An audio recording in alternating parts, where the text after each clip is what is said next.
All right, let's jump right into it. Today, we're diving into a highly detailed explainer that breaks down a historic era TV broadcast recounting the 1984 Asmara Airport commando raid. Now, my role here is just to act as a neutral observer.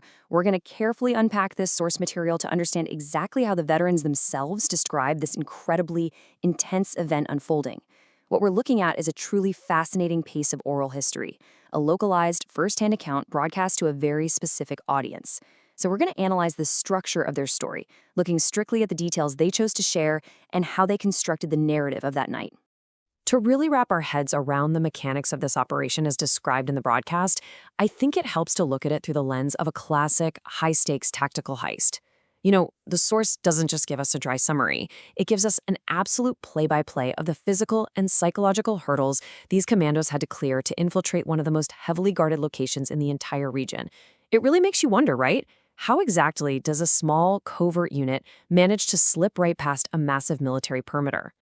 Well, let's look at the timeline. The veterans break their recount into 4 distinct phases. You've got the infiltration at dusk, the nighttime stakeout, the pre-dawn strike, and finally, the dawn escape. Let's trace their exact steps. Starting off with Phase 1, infiltrating Asmara Airport. According to the source, this was absolutely not some rapid run-and-gun assaults. It was a slow, deliberate tightening of the noose, all under the cover of a pitch-black night. The veterans specifically hone in on the severe physical toll of this approach. They describe a slow, agonizing crawl over rough, rocky terrain just to get into a striking position. I mean, imagine the sheer physical discipline required for that. Literally every snapped twig or shifted rock could have compromised the whole shebang. The broadcast really emphasizes this dark, arduous journey to highlight the unit's sheer determination, setting the stage for what was about to go down at the perimeter. That brings us to Phase 2, waiting in the shadows. Once they were actually in position, the physical exertion pretty much ended, but an immense psychological endurance test began. What's truly compelling to me here is how the source centers the human element of the conflict. It zeroes in on the palpable, heavy tension of sitting entirely still in the dark, weapons drawn, just waiting for the signal. There's this quote from the translated broadcast: "We entered, keeping our weapons close, waiting the entire night." That really paints a vivid picture of the psychological weight. They are inside the perimeter, completely surrounded by the enemy's military apparatus, where literally a single cough could mean immediate discovery. Then we hit Phase 3, the midnight strike. After what must have felt like an absolute eternity, the silence shatters, and the plan goes into active motion. The broadcast actually gives us a hyper-specific tactical breakdown of the assault. The veterans note that the commandos used heavy weaponry, RPGs, alongside silenced Kalashnikovs for that initial, quieter breach. And their targets? High-value military assets just sitting right there on the tarmac. We're talking Ethiopian MiGs, helicopters, and Antonov aircraft. The source makes it crystal clear. This was a highly calculated strike aimed directly at crippling the opposing side's aerial capabilities by systematically dismantling those parked machines. Which immediately sparks Phase 4, chaos and military alarms.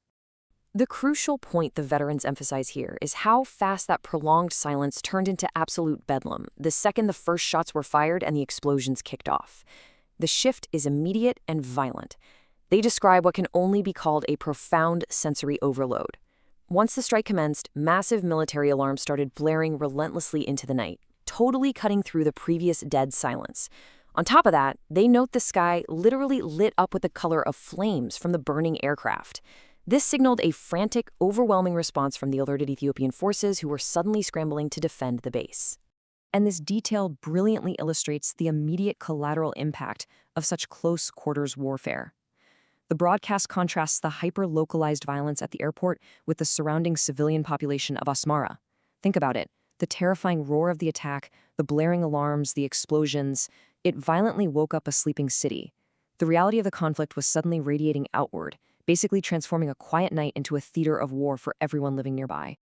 Now for the most dangerous part, Phase 5, the covert withdrawal. Okay, so the strike was successful, but now they had to actually survive it. Think about the sheer adrenaline required here. First off, the fighters had to somehow safely disengage from a heavily fortified, literally burning airfield, while a massive military response was actively mobilizing against them. Second, they had to navigate swiftly through the dark, newly chaotic outskirts of the city. And finally, their entire survival relied on their ability to blend seamlessly back into the civilian environment to evade the inevitable manhunt. It's an insanely high-stakes race against the clock. During this chaotic escape, the broadcast shares a truly striking narrative detail.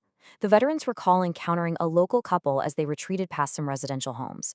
A man and a woman covertly opened their window and quietly handed the fleeing fighters water and injera.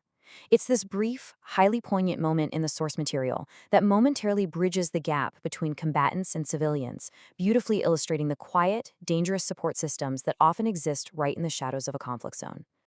Finally, we reach Phase 6, Aftermath and Commemoration. As the action winds down, the broadcast fundamentally shifts its tone toward the ideological legacy of the event. The recount serves heavily as a memorial. The speakers deliberately ensure that the specific names of participants, men like Solomon, Abraham, Teki, Benamer, and Neguse, are spoken aloud. By doing this, the broadcast is actively working to preserve these individuals in the oral history of the operation. It elevates them from just anonymous fighters in a dark field to named, recognized figures within their broader historical narrative. The television program then concludes with highly charged, patriotic chanting of words like commando and Shabia. As impartial observers of this source, it's really fascinating to see how the raw memory of a tactical military strike is ultimately packaged. The source material uses this harrowing recount to solidify a specific, unified political narrative. It's meant to rally the audience around the memory of the operation and reinforce the ideological framework of the broadcaster. So, kicking a step back from the broadcast itself, examining this deeply personal, intense recount leaves us with a pretty provocative thought. It makes us wonder just how much weight these intense, isolated, localized operations carry when writing the broader history of a decades-long war. Are these the moments that truly define the spirit of a conflict for those who lived through it? And what other covert stories are out there, waiting in the shadows of history to be brought to light? Keep asking those questions, and I'll see you in our next explainer.